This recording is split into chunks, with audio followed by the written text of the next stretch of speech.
Hey everyone, this is Mike Del Prete. You're listening to Context, where we're having conversation with business leaders about what's changing and not changing in real estate. I'm joined today with Steve Capezza. Capz?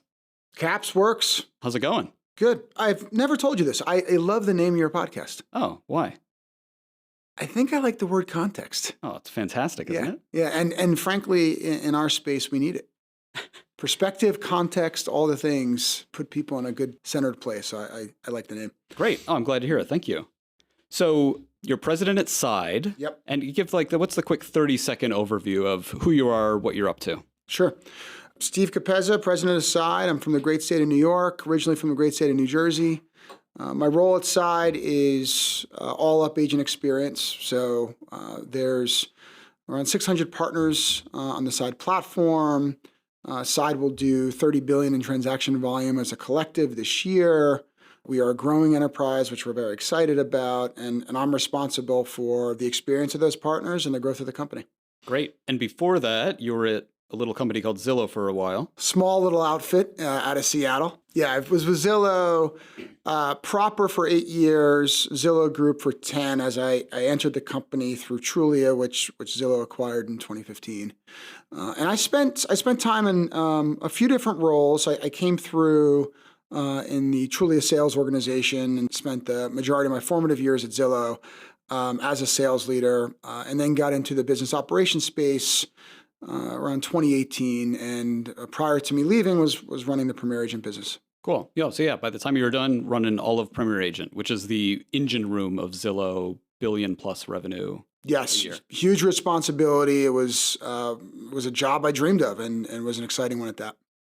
Fantastic. So just before I hit record, we were having a great conversation, and you started with something. You said, man, the number one thing I've learned about the brokerage space since being at Side was this. So answer the question. What is the big thing you've learned about brokerage since being at Side? Sure. There's two. One, the complexity that's involved in standing up a brokerage is quite a bit more significant than folks think. At least the layperson and even the generalist in the real estate space. There's a lot that goes into operationalizing everything from transaction creation to commissions disbursements and the compliance and liability associated with those items for both agents and consumers. I did not realize that in a big way prior to entering brokerage. Secondly, kind of knew this, certainly coming from the tradecraft of sales. But one of the deltas between the top performing real estate professional and the rest is their ability to produce tightly formed networks inside their community.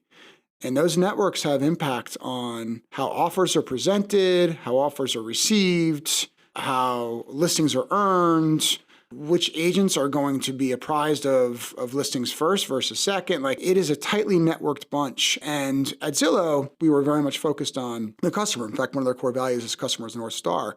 The agent was certainly a big part of that. And certainly my role was focused on that primarily. However, you just don't get how powerful that agent-to-agent network is until you're actually part of the industry. And I'd say brokerage has opened my eyes to that. Do you think you could do your former job better at Zillow if you went back after having this experience? Certainly. Yeah. Interesting. I think I could do all my former jobs better after the last 9 months. But the perspective... Yeah, fair enough. Is certainly opened my eyes to a lot of things. So tell me more about that tightly networked. How does that affect the industry or some of the big companies that we hear about all the time in a way that people might not realize? Sure. One, if you pattern match brokerage growth Side, one of the things they do quite well is community. And that, in my view, the inertia of it is quite significant in the brokerage space and can make or break a company. That's one. Two, that community aspect, as I just stated, lives and breathes inside the places these folks, the markets they serve. And what you start seeing is the very concept of, I've done a deal with this real estate agent. They are a pro. They handle their customers well. They handle the transaction well. I know it's going to close. I will continue to work directly with them. I will continue to focus on their customers. They focus on my customers. And it's a big deal to have an offer presented or a listing represented by an agent who's well networked in the community.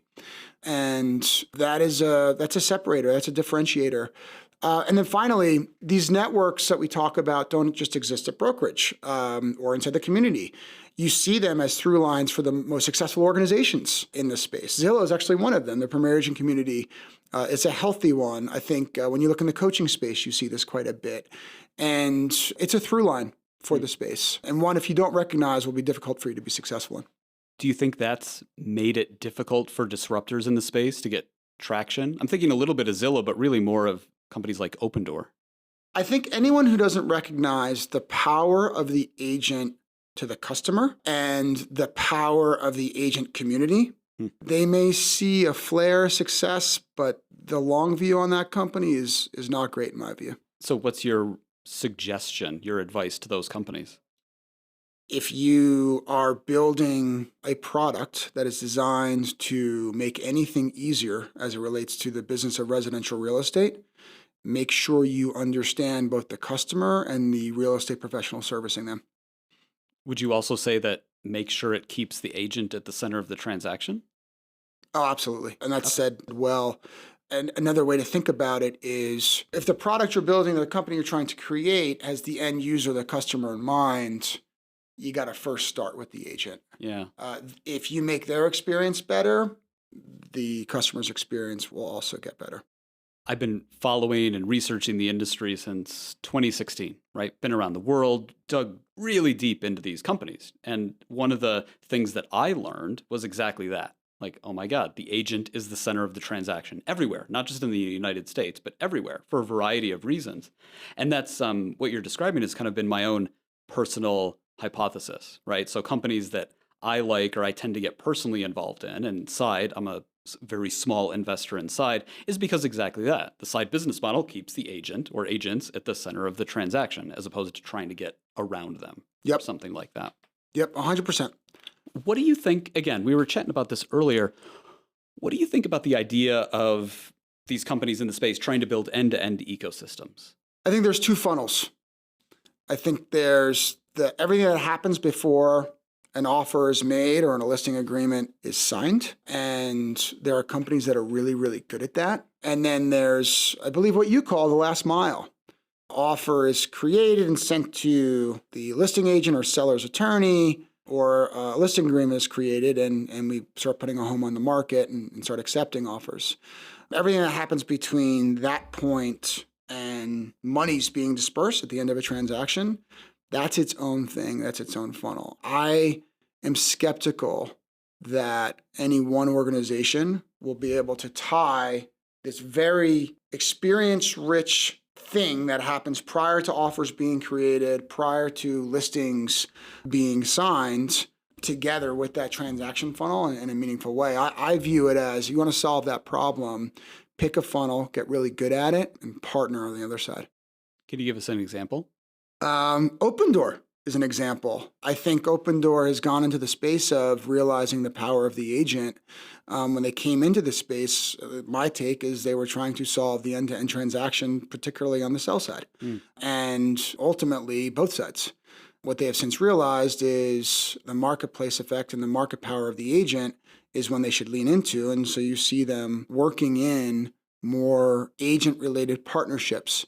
Zillow, as an example, with the premier agent ecosystem they've built. EXP is an example, and they're going to form more and more. And a big reason is, as an organization that came to this space looking to solve this end-to-end experience and making it turnkey, I know they're still focused on it, but they do recognize the power of this transaction funnel, and they're leveraging the agent community to help them solve that. Interesting. It sounds like you listened to the last podcast, the chat with Nick. Yes, I did. So, Nick, if you're listening, Capz likes you. He'd love to chat, so reach out. Yes, I would love to chat with you, actually. Great. And you're also a fellow East Coaster if you're listening. Perfect. We should have like a call-in line. Maybe you could call in, we could have a chat. Let's talk about you personally. You've been in leadership positions for years now. It's big company, public company like Zillow, and now Side, a private business, venture-funded, growing fast. What's your leadership style like, and how has it changed? Sure. I am a big believer in investing in the success of your people. And so I lead as a coach first. And when I think of the application to the folks who have reported into my organization, I think they would describe me as a full contact leader.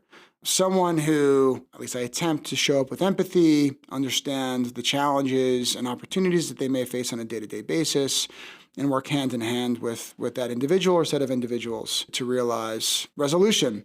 And aside from that, I think the other thing that I love to keep at the center of my leadership style is consistently focusing on whatever it is you're trying to accomplish. Some folks call it mission-driven, vision-driven, whatever.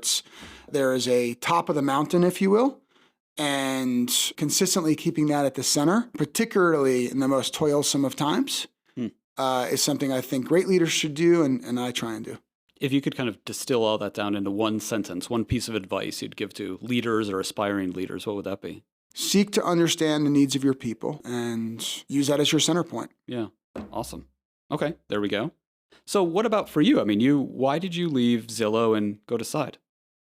The opportunity at Side was right.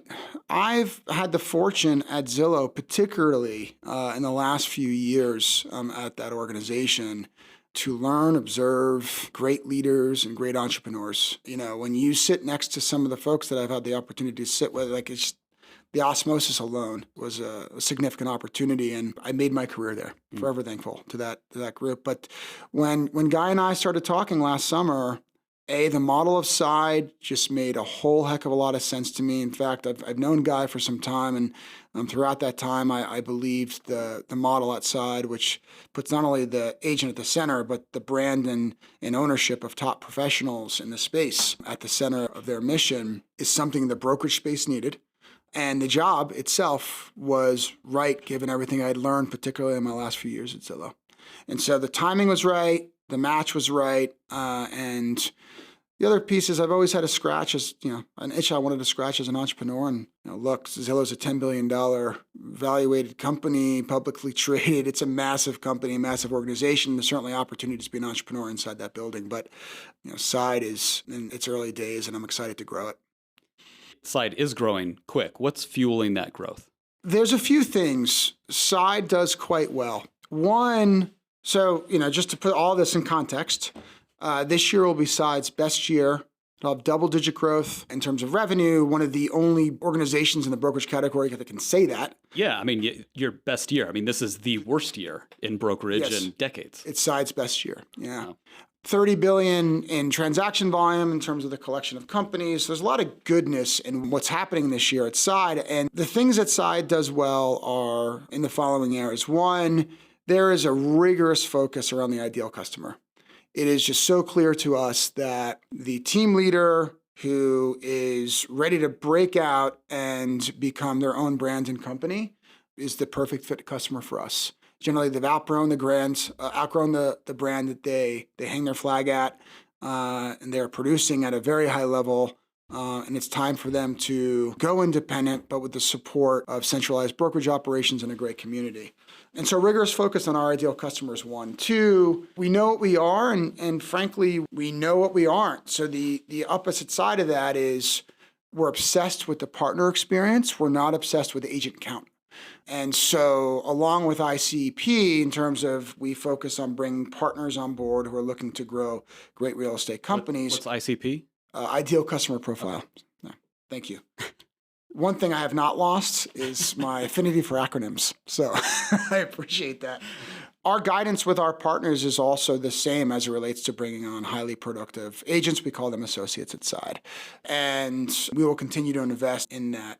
And then finally, one of the things that most folks don't know about Side is how extremely efficient the company is. And we are an organization that, through the support of our board, through great leadership, is very much gearing itself to build not only the community of highest performing, most collaborative real estate companies in the country, but we also want to be the most efficient company in the brokerage category. How do you measure efficiency? Margin per transaction. Okay, got it.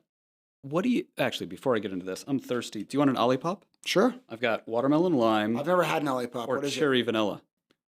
I'll do the watermelon. Okay. It's like a prebiotic soda. They got tons of fiber and low in sugar. It's good for you. All right. Olipop. Is this a Boulder thing or? No, they're around. They're national. All right. It's a Mike Del Prete thing. So this podcast, Are you sponsored by not, Olipop? no, not brought to you by Olipop, but it could be. Understood. Well, you're sipping that. Think about this. What do you Oh, my think? Lord. This is good. Isn't it? Yeah. All right. Okay. Capz is a fan of watermelon lime. Yeah. Like it. This kind of goes into your decision to go to side, Yep. as opposed to, say, another brokerage. What do you think the future of brokerage looks like in, say, 5 years? Yeah. So no one has a crystal ball, but I often talk about this, and you hear this from others as well. So half the transactions in the industry are conducted by what I would call hobbyists. It's about 90% of the licensed real estate professional community. And the other half, it's not exact math, by the way, so no one call me on this, but you get the point, is functioned through the top 10%. And the current, we'll call it the traditional system of brokerage, is built upon, I got to retain these top folks, and I'm going to do that through favorable economics for them and perhaps some rebates or kickbacks to position them from a resourcing perspective on things like marketing budgets or whatever. And I'm going to pay for that tight margin relationship with less favorable economics for these folks who do 1 or 2 transactions a year. If I have both inside my building, I can A, retain market share, and B, have a P&L that looks relatively favorable for brokerage. I see clear recognition, and Side I personally consider a leader in this, and this is why I've joined the company, that particularly with the realization that customers in real estate deserve better, that sort of spread, or we'll call it a mix of real estate agents operating in the space, that cannot be long for the world. And brokerages are realizing that. Compass realized it. Gary Keller at KW certainly realized it. Shoot, Remax realized it in 1973. And at some point, and this is why I believe we are a leader in this, the industry mix is going to change because brokerages will realize they need to build their businesses through the partnership with the top professional who's going to build highly productive organizations inside them, and the multiplier effect of those organizations should yield more. That's what we're after at Side, and that's what we believe the space deserves. Right now, there's not a bunch of boutiques out there. There's a void. Many of them were bought up during the course of the 2010s. Our model is designed to unbundle the traditional ecosystem that exists in the space that has given us the mix of professionals today and afford folks ownership in a way that makes sense and doesn't encumber them with the liability and pain and cost of brokerage. By doing that, you in fact will inform and build a new layer in the industry. I would see other brokerages trying to do their version of the same thing. For example, you'll see brokerages say brokered by and highlighting the brand of that particular team, all through the effort of reforming the industry around the top tier professional and team leader. Okay, interesting. I think about agent personas a lot. Do you think you could kind of create X number of buckets and put all 1.5 million agents into those buckets? How many buckets would there be? It's a great question. Well, there's a really big bucket I just described. Okay, so we'll call that 400,001 through $1 million plus. Okay, those are the hobbyists. So that's bucket number one. So they're all the same. They all have the same needs generally, or you view them the same? Like they got to hang their license somewhere. They are in real estate for some part-time reason or another. And they need the basic resources that enable them to move customer from search and find to transact. And that's it. And generally, it's a relative friend or former colleague. Mm-hmm. The other side of that is what I like to call, we'll call it the future. These are the high potential up-and-comers, leaders in the space. The All City Homes, the Kinetics, those are two partner brands of Side. There are great examples of this. The Avenue Home Collective in San Diego, Melissa Sophia. It's just a very small group. They produce a lot of volume, and they are leaders of great organizations at the same time. That is a whole persona in and of itself. Where I think there's fragmentation is the third bucket of they're a medium to, we'll call it high producing person in their office. Those folks are hard to solve for and they're transient. My view is they generally chase favorable economics and, and that's it. And so, splitting them off from the high potentials who want to join a great organization and grow a great team with a great leader, that's a difficult nut to crack. But one that, I'll come back to my company, we are certainly focused on in partnership with our partners. Okay. Let's talk about technology for a minute. So think about your time at Side and before that at Zillow. Can you think of one instance where technology has played an outside role, like having a really big impact, like really big bang for the buck? In general?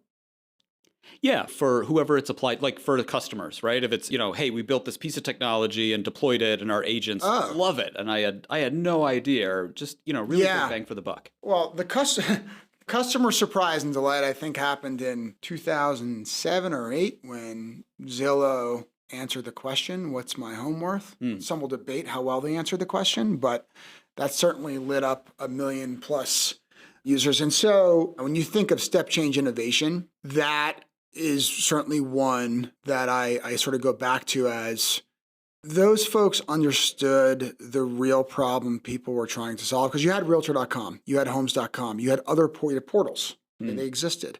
But what Rich Barton and Lloyd Frank understood is the real question, folks, and Spencer Escoff was involved in that, obviously, and many others. People want to know how much the asset they were sitting on was actually worth.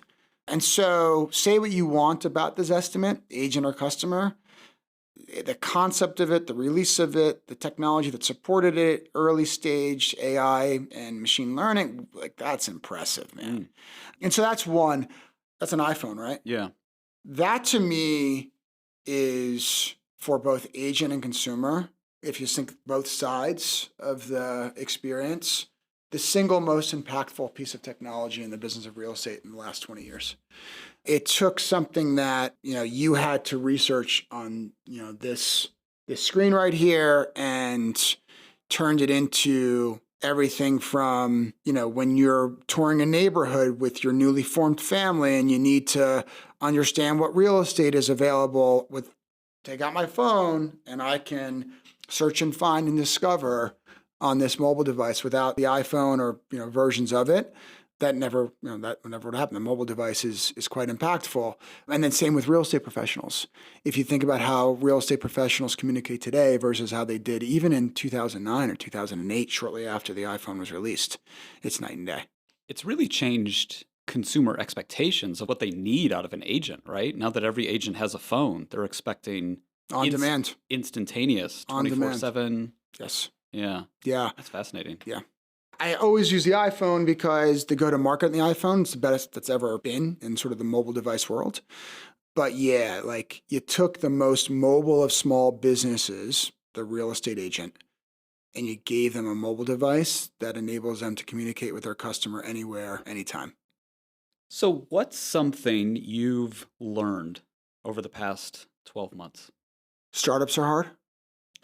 Tell me more. I came from a resource-rich environment. Side is well capitalized. We've got a lot of resources, but at this stage, as an organization, you are very, very much involved in the day-to-day work with your people and your customer. And so, taking a quip and making it serious, like it's been fun. It's been an amazing learning for me, and I'm really excited about what the future holds because of it. The second thing, which I think is useful certainly for the folks in the audience, is in both positions, both as a leader in the premier agent business and as president of Side, it is ridiculously clear that as a leader, you cannot lose sight of your customer. I mean, I knew that inherently, and I've certainly had points of learning over the course of my 20 plus year career around that. But when you say like in the last year, what has just become super clear to you, that certainly has. That you can't lose sight of your customer. You got to stay connected to your customer. How do you do that? I talk to them. And who are your customers? Real estate agents. Yeah. Okay. Our partners. Yeah. Do you just pick up the phone, or are you traveling a lot, visiting them? Yeah. Text, call, random. Sometimes it's, meetings we set up, I'll go visit them. In fact, there was a partner that we had in Maryland, and we had a brief phone call, and I said, you know what? I'm going to go down to DC, Maryland, Virginia, and visit all of our customers down there. And so on the spot, I hopped on a plane, and we had a nice dinner with all of our partners, and I met with that particular partner one-on-one. But those types of interactions, particularly on the fly, like that's how you stay connected. That's how you get the real juice. That's how you get the information you need to build a great company. So if you're with a customer and you want to listen to them and you had an opportunity to ask them one question, what's that one question? If you could change one thing about your experience with product, service, or team, what would it be? And then they just start talking. Oh, yeah. I mean, everybody's got an opinion. Right? Yeah. And in my view, it's usually a version of that is what I'll ask. It's even for the happiest of customers, and we got a lot of them, there's always something to improve. There's always something that you can do to make their lives better, easier, whatever, or the people they serve, which are their agents and their customers' lives better or easier. Okay. Well, that's about it for us today. Any closing thoughts? Love the name. I've had fun. And thank you for being an investor inside. We will make you proud. My pleasure. My pleasure. Right. You're welcome. Cool. Well, Capz, thanks for joining us. I'm Mike Del Prete. You're listening to Context, the podcast with the amazing name. And if you want to hear more podcasts or see some more of my research, just check out my website, mikedp.com. All right. We'll catch you next time. Thanks.